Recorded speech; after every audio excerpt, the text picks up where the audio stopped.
అందరికీ నమస్కారం. మా గురువు ఎస్వి కృష్ణారెడ్డి గారిని ఆశీర్వదించడానికి వచ్చిన మురళీమోహన్ గారికి నా హృదయపూర్వక ధన్యవాదాలు సార్. తెలుగు సినిమా అంటే అందని ద్రాక్ష పండు కొన్ని కోట్ల మందికి. ఈ సినిమాలో ఎంటర్ అవటం, సినిమా రంగంలోకి ఎంటర్ అవటం చాలా కష్టం. నాకు చిన్నప్పటి నుంచి సినిమా అంటే మోజు, ఎక్కడైనా సినిమా ఇండస్ట్రీలో బతకాలనే ప్రేమతో ఉన్న టైంలో ఫిల్మ్ ఇన్స్టిట్యూట్కి రావడం జరిగింది. తర్వాత ఇక్కడ తట్టుకోవాలి అంటే ఏం చేయాలని చెన్నై వెళ్ళాను. చెన్నై వెళ్తే శ్రీకాంత్ అన్న గొడవ చేయకూడదు, ఏనండి కొంచెం నేను మాట్లాడేది తర్వాత శివాజీ గారు ఏనండి సార్ ప్లీజ్, మీ టైం మా గురువు గారి దగ్గర మాట్లాడుతున్నానండి. పరస్పర తర్వాత కలుసుకొని మాట్లాడుకోండి. గురువు గారి గురించి మాట్లాడే అవకాశం వచ్చింది నాకు చాలా రోజుల తర్వాత. రెడీ అనుకుంటే నేను చెన్నై వెళ్ళాను. కొంచెం తప్పుకోబాబు. చెన్నై వెళ్తే చిట్టి అని చంద్రకాంత్ ఉన్నాడు కదా, ఆయన చూశాను. చూడంగానే ఆయన హైటు ఆయన చూసి ఏం చేస్తున్నావు అన్నాను. వేషాల గురించి ట్రై చేస్తున్నాను అన్నాడు. ఎన్ని రోజులు చేస్తున్నావు అన్నా. అప్పటికే 6 ఏళ్ళు అయింది అన్నాడు. నీకే వేషాలు రాలేదంటే ఇంత అందంగా ఉన్నా మాకేం వస్తాయని నేను ట్రైన్ ఎక్కి వెనక్కి వచ్చాను. వచ్చి తర్వాత ఒక నిర్మాత దగ్గర ఒక 6 నెలలు మేనేజర్గా చేసి తర్వాత నర్సారెడ్డి గారి దగ్గర ఒక సినిమా చేశాను. నర్సారెడ్డి గారి దగ్గర సినిమా చేసిన తర్వాత సినిమా ఆడలేదు, ఇండస్ట్రీకి ఉండకూడదు, ఇక షాద్ నగర్ వెళ్ళిపోదాం అన్న టైంలో నేను నా ఆప్తమిత్రుడు, నా సొంత సోదరుడు కంటే ఎక్కువ శ్రీకాంత్ అన్న ఇద్దరం కలిసి షిరిడి తీసుకెళ్ళాడు నన్ను. షిరిడి దర్శనం చేసుకుని కూర్చుంటే దారిలో ఏంటంటే వెళ్ళిపోతాను, షాద్ నగర్ వెళ్ళిపోయి మళ్ళీ వ్యాపారం చేస్తానని చెప్తుంటే డైరెక్టర్ గారు థ్యాంక్ యూ బ్రహ్మన్న, సంతోషం మీరు రావటం చాలా ఆనందం, సంతోషం. మా గురువు గారు బర్త్డేకి మీరు రావటం సంతోషం. కృష్ణారెడ్డి గారు అచ్చిరెడ్డి గారు కలిసి గణేష్ నీకు వేషం ఇస్తాను నువ్వు ఉండు అన్నారు. ఏనా శ్రీకాంత్ అన్న గొడవ చేయకుండా కూర్చోండి, చాలా ఇంపార్టెంట్ గురువు గారి గురించి మాట్లాడే అవకాశం. మ్యాటర్ కాఫీ ఎంత బాగున్నా ఏగబడితే తీసేస్తారు కదా, ఈగలు వస్తుంటాయి తోలుతుండాలి. ఈగల ఆలి అన్న నమస్తే. ప్రస్తుతానికి సార్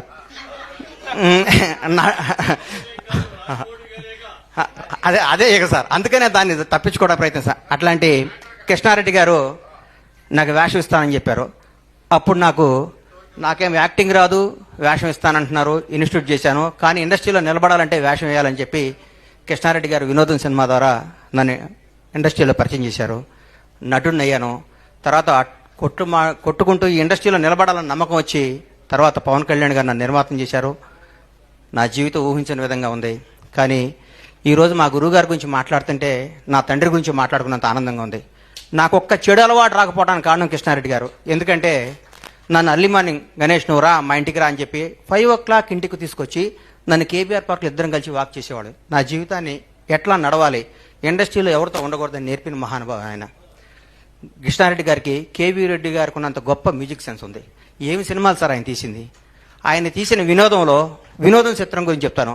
ఆయన హీరో విలన్ ఇంటికి వచ్చి విలన్ని కామెడీ చేసి వాళ్ళ కూతుర్ని పెళ్లి చేసుకునే కాన్సెప్ట్ సీను వైట్ల లాంటి వాళ్ళు ఆ కాన్సెప్ట్ని పట్టుకొని కోట్లు సంపాదించి ఇండస్ట్రీలో ఒక దశాబ్దం పాటు ఆయన కథనే కాపీ కొట్టుకొని మార్చుకొని చేయడం జరిగింది. ఆయన తీసిన శుభలగ్నం సినిమాని మొగుడు నమ్మేటివేంటి సార్, మావి చిగురు ఏమి సినిమాలు సార్, ఆహ్వానం ప్రపంచానికి ఒక కొత్త భారత చలనచిత్ర రంగానికి ఒక కొత్త కథ, పెళ్ళే వేడుక కాదు విడిపోవటం కూడా ఒక వేడుక అని చెప్పిన మహానుభావుడు ఆయన. ఆయన తీసిన సినిమాలో ఆయన మాట్లాడే మాటలు ప్రతి ఒక్కళ్ళు ఈరోజు ఏ సర్టిఫికెట్ రాకపోతే బాధపడుతున్న ఈ రోజుల్లో యూ సర్టిఫికెట్తోనే సినిమాలు తీసి కలకాలం నిలబడ్డ గ్రేట్ డైరెక్టర్ ఎస్వి కృష్ణారెడ్డి గారు, లెజెండరీ పర్సన్. ఆయన తీసిన సినిమాలు ఒకటేంటి, ఆయన కథల్ని ఆయన పాయింట్లను తీసుకొని ఒక 2 దశాబ్దాల పాటు ఇండస్ట్రీ నడిపిస్తున్న గొప్ప వ్యక్తి ఆయన. ఈ రోజు వరకు కూడా ఆయన ఒకరిని ఒరే అని పిలవటం నేను వినలేదంటే నాకు ఎంత ఆనందం వేస్తుందంటే, ఎంత ముచ్చటేస్తుంటే, నా పూర్వజన్మ సుకృతం కృష్ణారెడ్డి గారి ద్వారా నా నటుడిగా పరిచయం అవటం. కృష్ణారెడ్డి గారు ఈ వేదిక ద్వారా ఈ జన్మదినం ద్వారా మిమ్మల్ని కోరుకుంటుందంటే మీరు సినిమాలు తీయండి సార్. మీ అంత గొప్ప డైరెక్టర్ తెలుగు ఇండస్ట్రీలో లేడు సార్. నేను చెప్తున్నా, ఎందుకు చెప్తున్నానంటే May 9 వినోదం సినిమా రిలీజ్ అయింది, స్టార్ట్ చేశారు. August 12 రిలీజ్ చేశారు. 80-90 రోజుల్లో సినిమా రిలీజ్ చేశారు. మీ ఇన్స్పిరేషన్ తీసుకొని నేను ఆంజనేయులు 102 రోజులు సినిమా రిలీజ్ చేసేసారు. సినిమా అంటే ఫటా హిట్ ఫ్లాప్ మన చేతుల్లో లేదు. సినిమా తీయటం గబగబ జనాల్లోకి పంపించి జనానికి అందియటం. సంవత్సరాలు సినిమాలు తీయటమేంటి సార్, 4 ఏళ్ళు సినిమాలు తీయటమేంటి సార్, ఎన్ని కుటుంబాలు ఎన్ని థియేటర్లు ఉన్నా. నేను ఎగ్జిబిటర్గా ఒక థియేటర్ ఓనర్గా చెప్తున్నా, లాస్ట్ ఇయర్ మన థియేటర్ బ్యాలెన్స్ షీట్ చూసుకుంటే 40 లక్షలు నాసు. ఇంతకుముందు ఎంత డబ్బు వచ్చేది థియేటర్లో రన్ చేయలేకపోతున్నాం సార్. కృష్ణారెడ్డి గారు లాంటి వాళ్ళు మీలా మిమ్మల్ని ఇన్స్పిరేషన్ తీసుకొని ఎంతో సినిమాలు తీయాలి. సంవత్సరానికి మీరు 5 సినిమాలు డైరెక్ట్ చేయాలి. దీర్ఘ సుమంగళి బాబా ఏం సినిమాలు సార్ డైరెక్ట్గా తీసింది. పెళ్ళాం ఊరు వెళ్తే ఏం సినిమాలు సార్ ఆయన తీసిన సినిమాలు. ఒక శ్రీకాంత్ అనే అన్నకి ఒక శకం ఒక ఆయన కృష్ణారెడ్డి గారు చేయి పట్టుకొని ఒక దశాబ్దం పాటు నడిపించాడు. ఒక శ్రీకాంత్ని, జీడి చక్రవర్తిని, ఒక జగపతి బాబు వరుసగా ఫ్లాప్లు ఇస్తున్న జగపతి బాబుకి, జగపతి బాబు నువ్వు స్టార్వి, నువ్వు అమితాబ్ బచ్చన్ లాంటి వాడివి అని చెప్పి ఆయన శుభలగ్నం సినిమా తీశారు. ఆయన ఎంత మందిని పరిచయం చేశారో, ఎంతమందికి జీవితాన్ని ఇచ్చారో, ఎంతో మందికి. బ్రహ్మానందం అన్నకి, కోట గారిని, బాబు మోహన్ గారిని, ఆలన నీ జీవితం అటు ఇటు కానీ నీ జీవితం చిన్న చిన్న వేల చేసుకుని జీవితం నేను స్టార్ చేశాడన్నా. స్టార్ నీ జీవితాంతం నీ గుండెల్లో ఎస్వి కృష్ణారెడ్డిని ట్యాటూ ఎంచుకున్నా మన రుణం తీరదు ఆయనకి.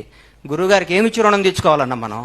ఎంలేలా నీతో ఎంలేలా చూస్తే సాలేవా ఆడు హీరో ఈ డైరెక్టర్ అన్నారు ఇండస్ట్రీలో. అప్పుడు నేను ఉండేవాడిని. ఇండస్ట్రీ రికార్డులు కొట్టాడు. Legendary person. గురుగారు మీకు మేమేమిచ్చి రుణం తెచ్చుకుంటాం సార్. మీకు జన్మలో మీ పేరు చెప్పుకోవాలి, మీ రుణం తెచ్చుకోవాలి. మేము తినే ప్రతి అన్నం మెతుకు మీద ఎస్వి కృష్ణారెడ్డి అని పేరుంది సార్. మాకు ఈరోజు ఈ ఆస్తులు, ఈ సామ్రాజ్యం, ఈ పేరు వచ్చిన దానికి మూల కారణం 9 మళ్ళీ వేసిన అమ్మే కదా. 9 జీవితాంతం అమ్మ పోయింది కదా, అమ్మే కదా. మీరే you are my dad.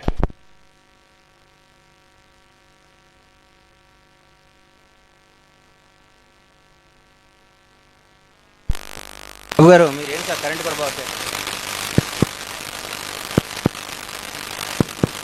Krishna Reddy గారు అట్లాగే వినోదం సినిమా టీం, ఆయనతో పనిచేసిన టీం అందరూ ఆ రోజుల్లో ఎంత టీం అండి. మా ఉదయ్ భాస్కర్ మా అన్న నన్ను నటుడిగా పరిచయం చేస్తుంటే అన్నపూర్ణ స్టూడియో దగ్గర తెలుగు చలనచిత్ర పరిశ్రమ నటుడిగా పరిచయం గణేష్ బాబుకు స్వాగతం బ్యానర్ కట్టాడు. మా టీం ఎస్వి మనీషా టీం అంటే ఎంత గొప్ప టీం అండి. ఆప్యాయతలు, అనురాగం అది ఎంత గొప్ప. సుచిత్ర మేడం కానీ, శరత్ అన్న కానీ, రామ్ గోపాల్ రెడ్డి గారు కానీ, దివాకర్ బాబు గారు కానీ, రమేష్ యాదవ్ కానీ, ఎంతమంది ఎంత అద్భుతమైన టీం అండి. ప్రొడక్షన్ ప్రసాద్ కానీ, మేకప్ నాయుడు గారు కానీ, ఒకళ్ళేంటి ఒక మనీషా అంటే ఒక ఫ్యామిలీ. ఎక్కడికి పోయినా మనిషి అంటే ఒక వాల్యూ, ఒక క్రెడిబిలిటీతో నడిచింది ఇండస్ట్రీకి ఒక దశాబ్దం పాటు. అబ్బా నువ్వు మనీషాలో పనిచేస్తున్నావు, ఒక సెంట్రల్ గవర్నమెంట్ ఎంప్లాయీకి ఉన్న రెస్పెక్ట్ ఉండేది మనీషా అంటే. ద గ్రేట్ శివాజీ రాజా. శివాజీ అనగానే కృష్ణారెడ్డి గారు అంటే ఒక ఆ శకం రావాలి. మా గురువు గారికి మళ్ళీ ఆ యుగం రావాలి.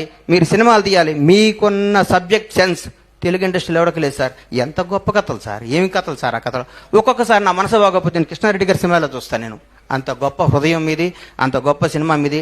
మీరు ఇలాంటి జన్మదినాలు ఇంకెన్నో ఎన్నో ఎన్నో చేసుకోవాలని మనస్ఫూర్తిగా కోరుకుంటూ, గురుగారు థ్యాంక్ యూ వెరీ మచ్. పవన్న